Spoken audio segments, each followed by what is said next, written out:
जय श्री कृष्ण मित्रों, महादेव हर मित्रों। आज તમારી સમક્ષ મંગળ છે એ પોતાની ઉચ્ચ રાશિમાં પરિવર્તન કરવાના છે, એટલે 16 જાન્યુઆરી થી 23 ફેબ્રુઆરી સુધી મિત્રો આ દરમિયાન મેષ રાશિના વ્યક્તિ માટે શું લાભ થવાનો છે। મંગળ છે એ ગોચર કુંડલીમાં 10મા ભાવમાં આવવાના છે, સૂર્ય સાથે તે યુતિ બનાવવાના છે। તો મિત્રો મેષ રાશિના વ્યક્તિ જે પણ પોલીસમાં છે, આર્મીમાં છે અને રાજનીતિમાં છે તેને ખૂબ જ લાભ થવાનો છે, તેને સફળતા મળવાની છે।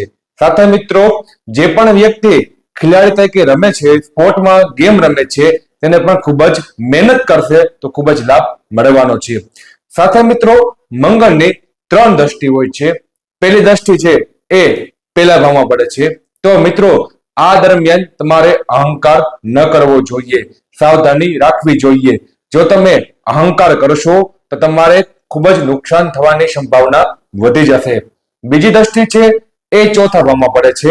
તો મિત્રો તમને જમીન તરફથી લાભ મળશે, મકાન તરફથી લાભ મળશે અને વાહનમાં તમને ખૂબ જ લાભ મળવાની સંભાવના બનાવે છે।